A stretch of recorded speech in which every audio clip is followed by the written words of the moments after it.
Hi guys, good morning. Goodbye yung morning. Feeling ko hindi. Charis. So ayan, kakagising ko lang. Alas 8 na. Tapos na ang bagyo. O hindi pa. Sana naman tapos na. Kasi sinira niya na yung bahay namin. So nandito ako sa loob ng kwarto. Tignan niyo yung batas. Ayan. Sorry guys, wala akong boses.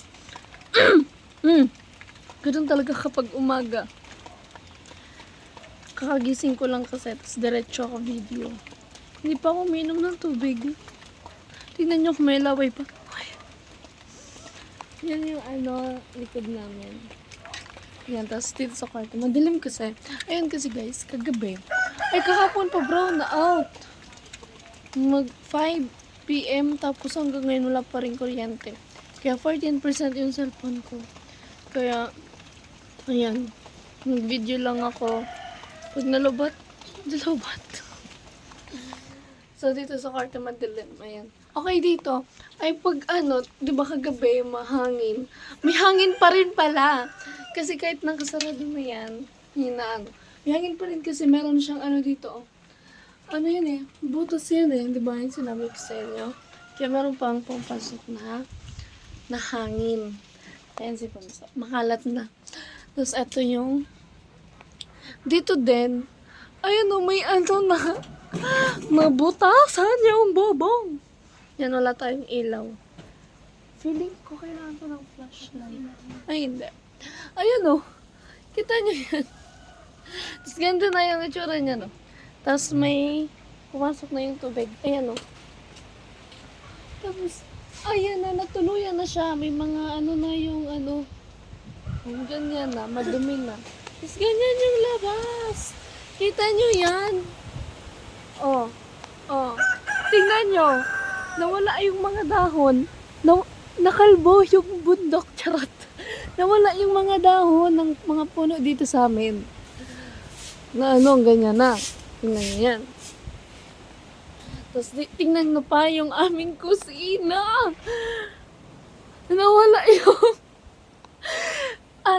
ewan ko siguro yun ng hangin kasi nga di ba ito ng hangin. Tapos lang naman yan, trapal lang naman yan. Kaya natanggal. Ayan si Papo. Naglilinis. Oh. Yung namin, nandito na sa lamesa, tapos tumutulo pa. Ewan ko anong gagawin dyan ni Papa. Papalitan ata ng anahaw or trapal muna. Ay, naku, grabe naman to. Hindi naman talaga good yung morning ko. Tapos yung iba, ayan, inaayos na din nila yung sa kanila. Tapos, ang daming naputol na na saging. Sayang naman. Ay, naku, tapos na ba yung bagyo? Wala na siguro, kaya naglilinis na yun. Ganyan talaga dito sa amin. Kahit noon na nag-evacuate pa kami, pag uwi kami dito, unexpected na namin. So, hindi na kami nabibigla. Hindi na kami. Alam nyo yun. Ang daming kalat na nilinisin, aayusin, i-repair, ganon. Malakas pa yung hangin. Si Tita Joy nagtatanggal na ng saging. Yung dahon ng saging, tapos tinatapon niya na sa Siguro nakaharang sa daanan. Ay, nilabas ako kasi wala akong umaambon pa. Kailangan ko ng payong. Kaso malulubat na ako. Kailangan ko ng generator. Maghahanap tayo mamaya ng may generator na o-open ng generator para ayun guys, yung ang dami na saging. Oh my gosh. Kaya pala tinatanggal niya na kasi nakarang. Hi, Aljen! Kiss mo si Ate M. Kiss. Magpapa ka na? Good. So, ayun guys. Ayun o. Hi, Ate Joy! Ang aga naglinis ni Tita Joy. Kasi nga, ayun, tinatanggal niya yung mga dahon. Kasi si kuya, naglilinis. Si mama, ayun, naglalaba. Ako, eto pa, video lang. Charis! Mamaya na, pag nalubat na lang to. So, yan, 13% pa naman. So, yan. Ano yung kakao? Sayang yung kakao. Hindi pa nga nahinog. Natumba na, malalaki pa yan. Ano ba naman kasi? Ito pa yung saging. Sayang to. Kasi tingnan nyo, oh. Ano pa? Yung hindi pa yun matigas. Ang hangin! Lakas! Ay, si Tito Nes. Ayan. Wala tayong kuryente. Saan yan? Kuryente yan, Tito Nes. So, eto kasi yung wire na tumba. Naputol. Oh my gosh. Live ba yan? Ayan, oh. Oh, yung wire namin sa kuryente. Matagal kami nito bago magkaroon ng kuryente. Pag may nalaman ako kung saan barangay may kuryente, pupuntahan ko para makicharge. Ayan, oh. Hala, delikado ba yan? Feeling ko, oo. Kasi sabi, di ba, may mga live wire na, ay! Nakaharang siya sa daan. Ayan, oh. Tapos may ayan yung mga saging.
Guys, etong bubong namin, hindi to basta-basta mapapalitan ng anahaw ulit.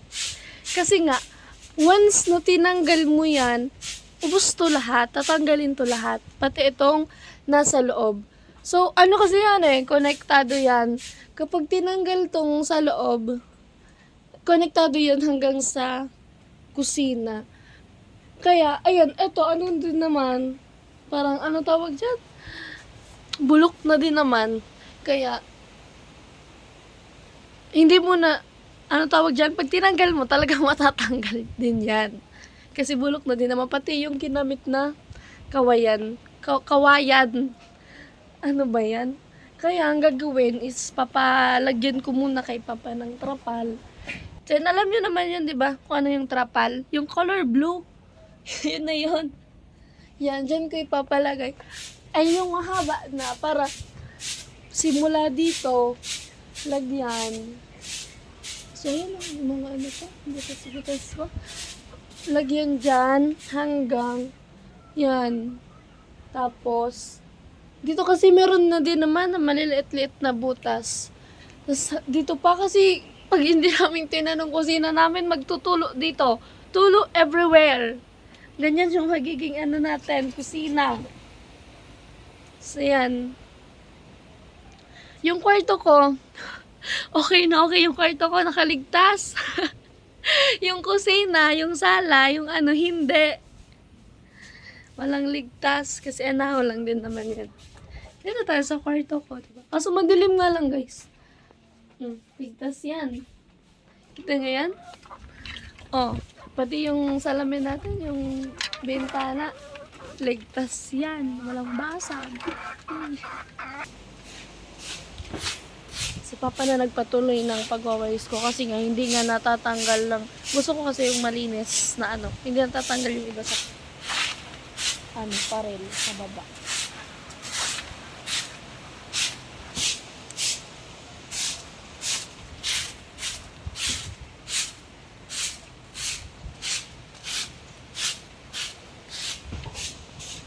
So hi guys, hanggang dyan na muna yung update natin sa bagyo.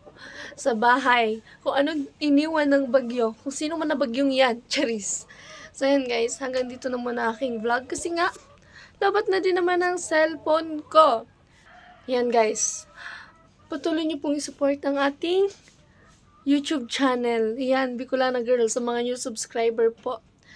Ayan, hello sa inyo.